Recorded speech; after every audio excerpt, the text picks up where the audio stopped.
There are things that happen in that house that I won't ever tell anybody, nobody, not my family, not my sisters, not my parents, not my best friends, not anybody.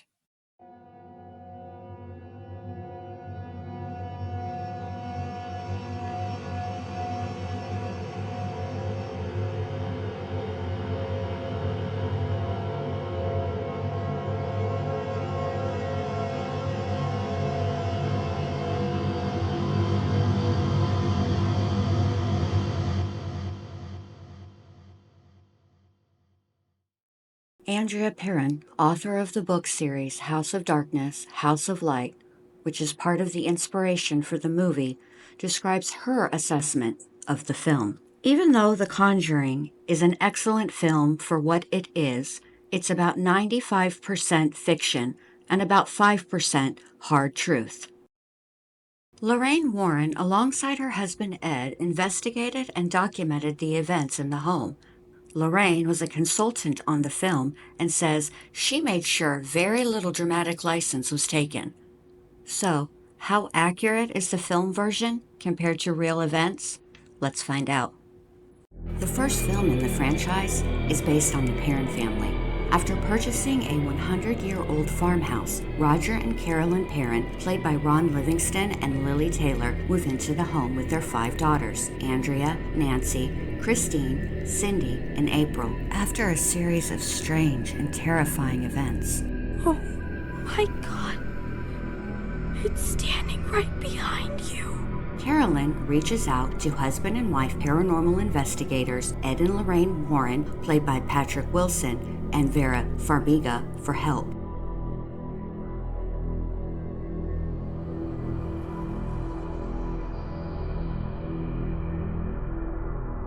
My wife, she saw an ad in a newspaper and decided she would go and look at it. And while I was away, I guess I was away for about 3 days, and during that period she looked at it, liked it, and put a deposit down on the house. The idea of living on 200 acres in a beautiful home like that that's enough to fire you up. It was beautiful.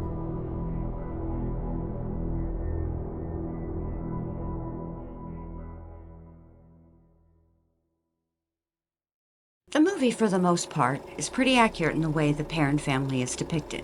All of the family's real names are used. In the movie, Roger is employed as a long-haul truck driver, but the real Roger Perron was a traveling jewelry salesman. Just like in the movie, Mr. Perron was the least targeted by paranormal activity, and he was the most skeptical about the house being haunted. According to oldest daughter Andrea in an interview with Global News, he wasn't having the same experience as we were having, and when he did come home exhausted, the last thing he wanted to hear was my mother saying, "Roger, I think we have ghosts." Later in life, according to Andrea, Roger admitted the real reason he didn't want to believe his wife. Roger didn't want to think he'd put the family in danger by purchasing the home.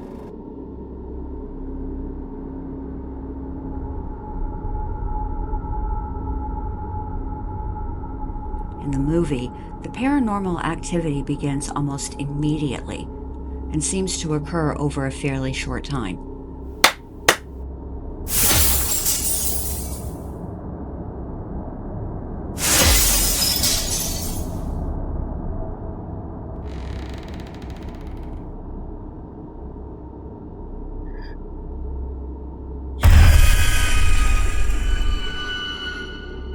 The Perrons moved into the 14-room farmhouse in January 1971. Almost immediately, strange things began to occur. As things often do, the strange occurrences began as just small things. Carolyn would notice a broom missing from where she last left it, and it seemed to be moved from different rooms all over the house. Sometimes, she would find small piles of dirt in the middle of the freshly cleaned kitchen floor. Then there were the noises. Carolyn would hear what sounded like scraping noises against the kettle in the kitchen. Carolyn reports that she was alone in the kitchen. In fact, most of the paranormal activity was only witnessed by Carolyn and her daughters. The house was just full of people that lived there that were not us. I was 11 years old when my mother found the farm. And we arrived in the middle of a snowstorm. We were just moving into a charming, lovely, old house, as far as all of us were concerned. The day we moved into the house was very chaotic. We were trying to move out the previous owner while we were trying to move in a family of 7. So it was chaotic. And I came running through from the kitchen to the front hallway and into what became our dining room, and there was this man standing there. And as children do, I was just like, okay, it's somebody, and I ran off to play. Wham, wham, the bedroom door stopped flying open out of nowhere, out of absolute nowhere. Wham, bam, up against the sides of the walls, and everybody would be just in total shock, and we'd be, okay, who did that? This is not to say Roger didn't experience anything. He was away from home for long periods due to work, so it's only logical that his experiences would be fewer. In fact, as Andrea explains in this clip from a video to promote her book, Roger, it seemed, was the center of one spirit's fixation. She loathed my mother. She lusted after my father. Lusted. The spirits, according to Andrea in an interview with Global News in 2021, were just like us, a wide variety of personalities. In the movie The Conjuring, there were also many different spirits in the house. However, unlike what the Perron family experienced, they were all connected to a darker, more evil spirit.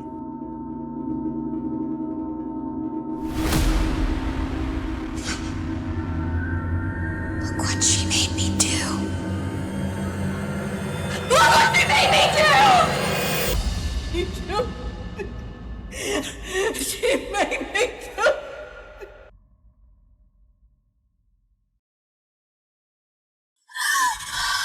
She made me do it.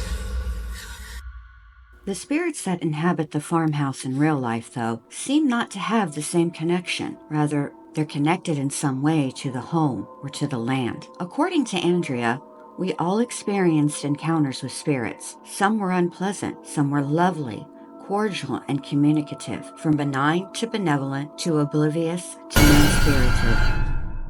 Some of the spirits smelled like rotting flesh and would cause the beds to rise off of the floor.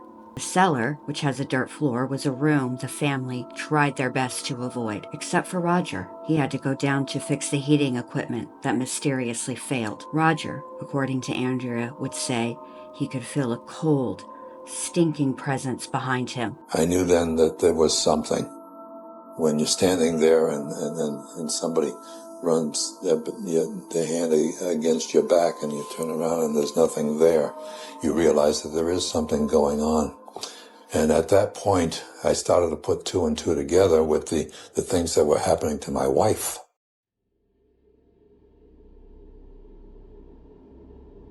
The dark, evil entity that plagues the family is named Bathsheba. Turns out there is a woman named Bathsheba Sherman who is sort of connected to the home. Carolyn Perron allegedly did some research into who owned the home before the family purchased it. And then he started to talk about Bathsheba. Apparently, the home had been in the same family for 8 generations. Many of them had died under horrible or mysterious circumstances. Even the family's children weren't spared. Several of them drowned in a creek nearby. A few of them hung themselves in the attic, and one was murdered. At this point, you're probably thinking, there's been plenty of horror, where's the true crime? Well, Bathsheba Sherman, who didn't reside in the farmhouse but on a neighboring farm, was accused of murder after an infant died in her care. Born Bathsheba Thayer in 1812 in Rhode Island, Bathsheba married Judson Sherman on March 10, 1844. The couple were fairly well off and had a son named Herbert in March of 1849. Bathsheba was a housewife while Judson worked as a farmer on their land. According to local folklore, the couple had 3 other children as well. However, none of them survived past the age of 7. There are no census records that support this. Bathsheba was rumored to be a Satanist and a witch. Bathsheba was caring for an infant who died under her care. When the baby was examined, it was discovered that there was a wound near the base of the child's skull. It was determined that a large sewing needle had been used to impale the child, and that is what caused the fatal injury. Due to insufficient evidence, a court cleared Bathsheba of any wrongdoing. The townspeople, however, were not convinced and believed Bathsheba sacrificed the infant as an offering to Satan. She murdered that little baby as she drove a needle into its skull and killed it.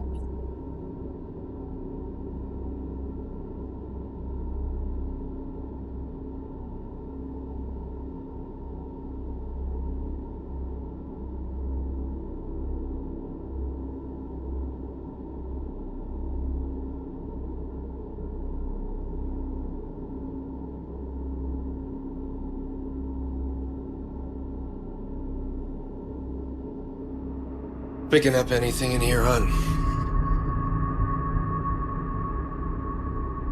Something awful happened here, Ed.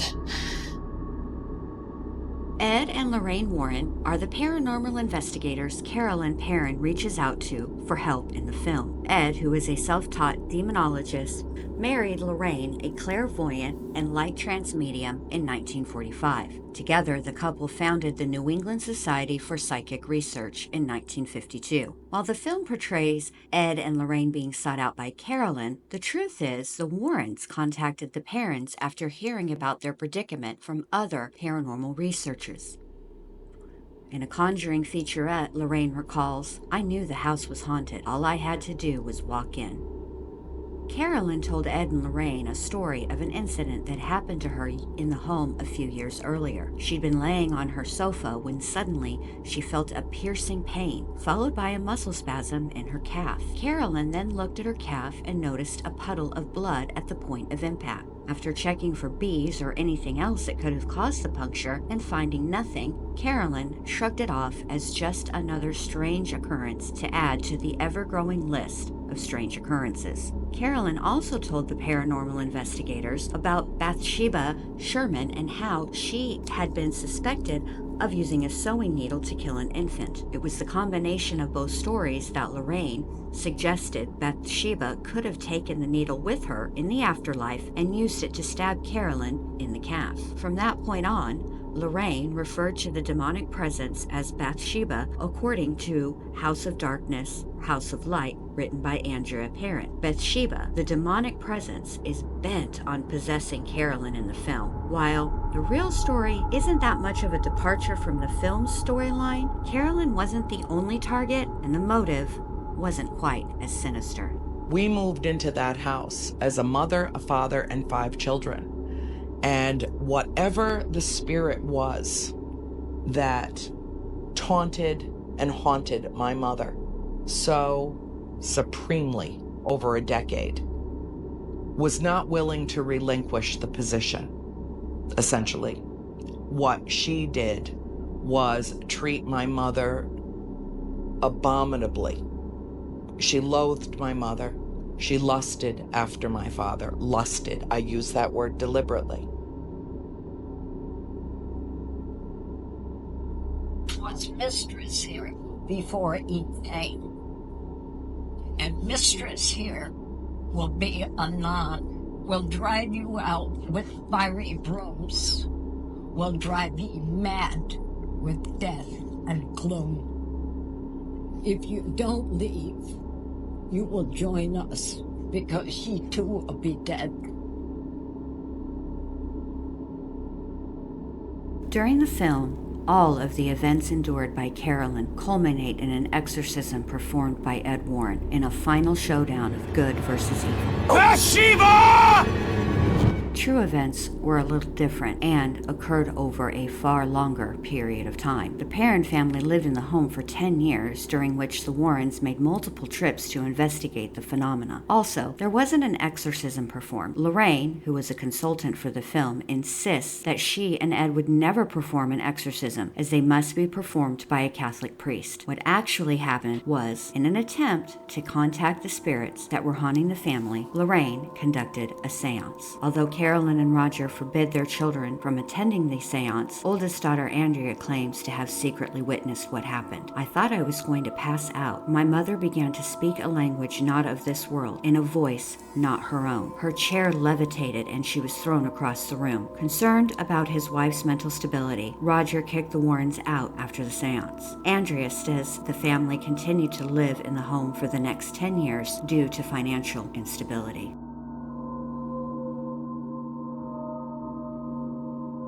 Was Bathsheba really a witch? Did she sacrifice a child to the devil, commit suicide, and curse the land? Well, if she were a witch, I'm pretty sure she wouldn't have been caught. The courts found she was not responsible for the infant's tragic death, but for me, the jury is still out. Although I find it far more plausible that she may have killed the child because she was just evil, rather than as an actual sacrifice to the devil. Bathsheba didn't commit suicide, though. She died an old lady, as evidenced by this headstone. The Warrens continued to investigate other cases of paranormal activity and demonic possession. The Perron family, except for Nancy, moved to Georgia in 1980. Andrea explains, "My mother told my father she would not survive another winter in the house.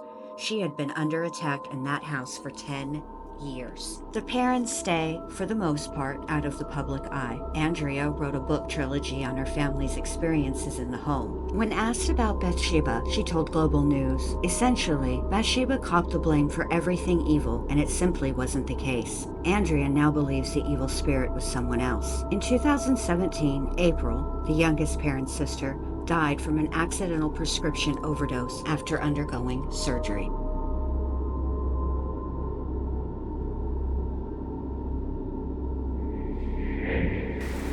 I played places like Amityville. I didn't live in that house because it messed up my life and my husband's life. Terrible, horrible, horrible place.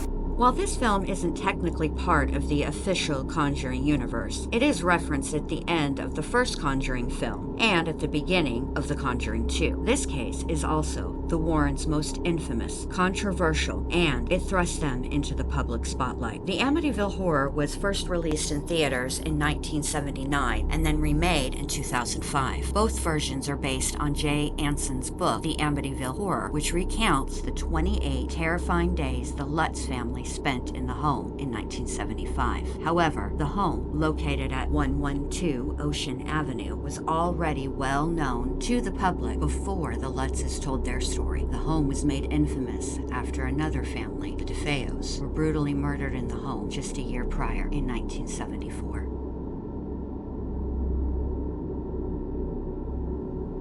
In the early morning hours of November 13, 1974, Ronald DeFeo Jr., known as Butch, crept through the family home armed with a .35 caliber Marlin rifle. While his family lay sleeping, Butch went to each bedroom and executed his entire family. He began in his parents, Ronald DeFeo Sr., known as Big Ronnie, and Louise DeFeo, who were shot twice. Next, he entered his younger brothers Mark and John's bedroom and shot both of them. He went to his sister Allison's room and shot her once, killing her. Finally, he reached Don's bedroom, where he shot his sister in the back of the head.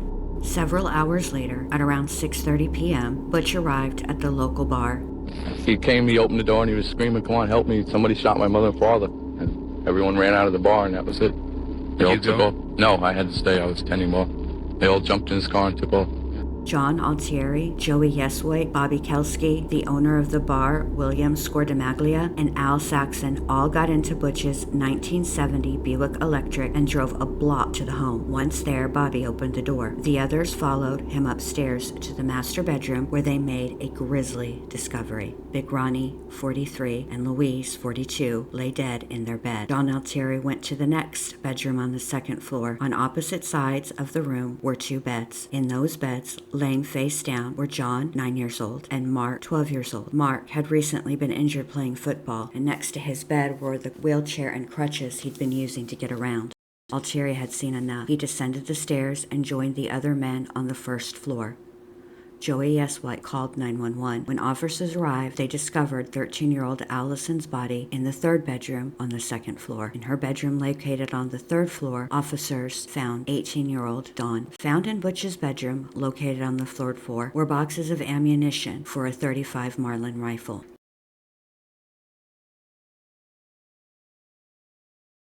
Initially, Butch claimed it was likely a mob hit. He was taken to the police station for his own protection. We have no suspect at this time. We have no indication of the motive at this time. What about Ronald DeFeo, the son, the surviving son? Ronald is being safeguarded by the Suffolk County Police at this time. Why safeguarded? Why? Because the 6 members of the family dead, and we don't know why, and he's the sole remaining member. Once there, the 23-year-old story began to fall apart. The member of the mob Butch named was discovered to have been out of town when the DeFeos were murdered. Butch also claimed he was at work all day and with friends during the afternoon when his family was murdered. However, it had been determined the family was murdered between 3 and 3:30 a.m. on November 13. Butch was subsequently arrested and charged with 6 counts of second-degree murder. His trial took place in October 1975. Butch's attorney built his defense around claiming Butch was an insane man who murdered his family in self-defense because of the demonic voices in his head. Ronnie said that during this movie, he heard his family members whispering, and he thought or believed that they were conspiring to kill him. At or about the end of the movie, he said that a person with black hands appeared and gave him the rifle, and he went ahead and proceeded to shoot each member of his family. Ultimately, Ronald Butch DeFeo Jr. was found guilty on all 6 counts of second-degree murder and was sentenced to 6 consecutive terms of 25 years to life in prison in November 1975. The mystery surrounding those horrifying events on November 13, 1974 was not over.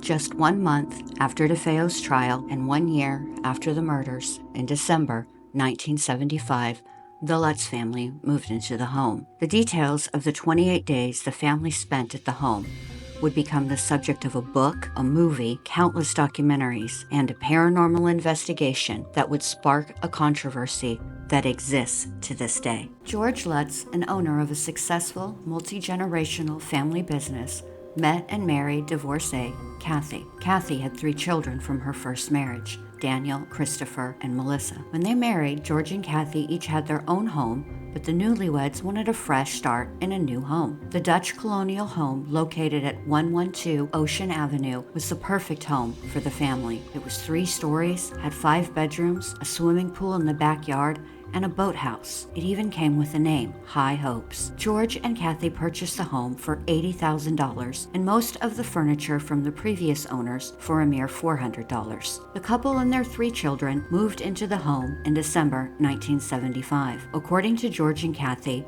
that was when the dream ended and their nightmare began. 28 days later, the family would flee the home with little more than the clothes on their backs. They even left food in the refrigerator and dishes on the table and in the sink.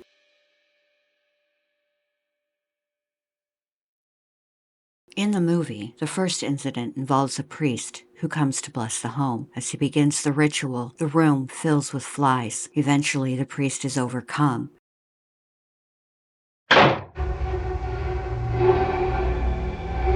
God's peace in this house. Get out!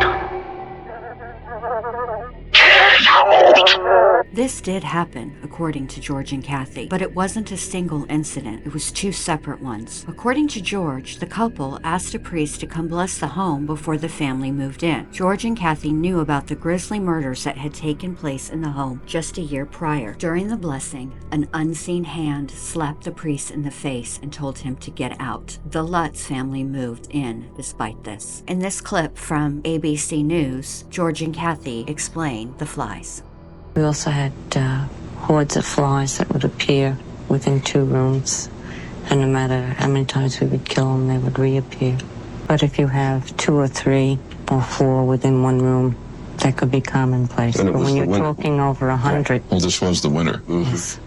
You're talking about how many? Over 100 Over 100 flies at one time. And then you'd go around and kill them. They'd be lying on the floor. You'd come back an hour later and they would be there. More. For the most part, the movie, which is based on Jay Anson's book, which is based on stories George and Kathy reported, all coincide with one another. Some dramatic license was taken in order to recreate certain activity. For example, the black ooze depicted in the movie. The substance filled the toilets. George and Kathy maintained that the actual porcelain is what turned black. Without CGI and a bunch of other special effects that weren't even a thing when the movie was made, that would be impossible to recreate. The house being cold, despite the furnace being fully operational, was also accurate. However, there is one part of the movie that people who have been in the home and were friends with the DeFeo children say was completely made up.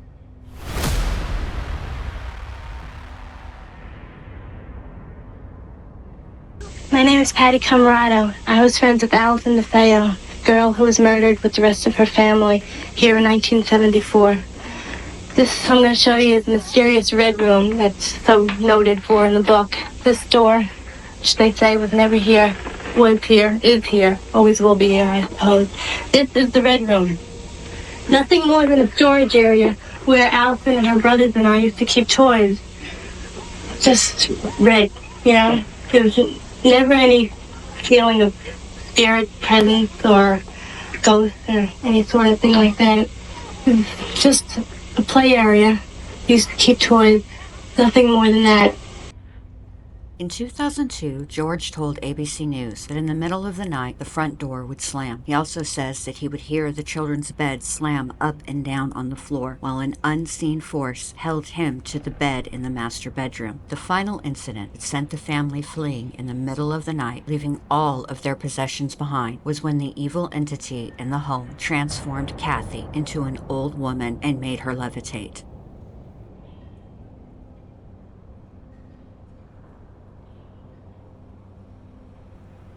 Five months after the Lutz family fled the home, the Warrens, along with a local television crew, arrived to investigate the house.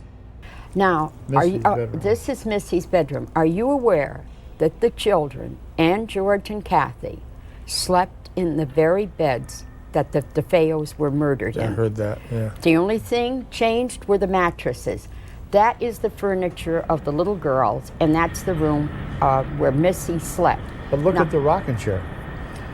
George and Kathy would hear that, a voice coming, and they'd peek in through that door over on the right.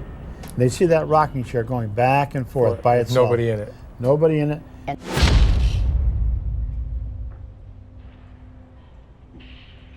In 1979, Butch DeFeo gave an interview in which he explains what happened the night he murdered his family. Well, when I first moved in, you start hearing noises and different things at night. Noise, like you thought somebody might have been walking around, pipes banging.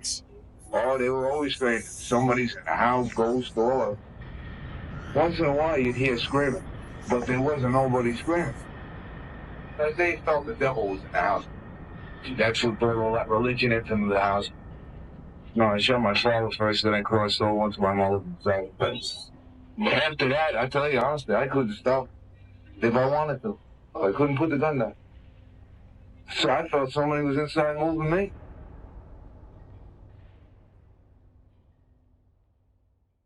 Even now, almost 50 years later, there are still questions surrounding the DeFeo family murders. How did one person manage to kill 6 members of his family and no one heard any gunshots? There was not a silencer used. The autopsy shows no drugs were given to the DeFeo family the night of the murders. The only noise the neighbors report hearing was the DeFeo's dog barking. Did Butch have help? Over the years, Butch has told many different stories about the murders. In one version, he claims his sister Dawn is the one who killed Allison, Mark, and John. At the end of the day, the only people who know for certain what happened November 13th, 1974 are the DeFeos. Butch DeFeo died in prison in March 2021. Did George and Kathy Lutz create an elaborate hoax? According to Butch DeFeo's defense attorney, he and George Lutz came up with the whole story over several bottles of wine. Daniel Lutz, the oldest son of Kathy and George, was featured in the 2012 documentary My Amityville Horror. He maintains the family did endure 28 days of terror, while his younger brother, Christopher, claims George made it all up. George and Kathy Lutz divorced in the late 80s. Kathy passed away August 17, 2004 from emphysema. George passed away May 8, 2006 from heart disease.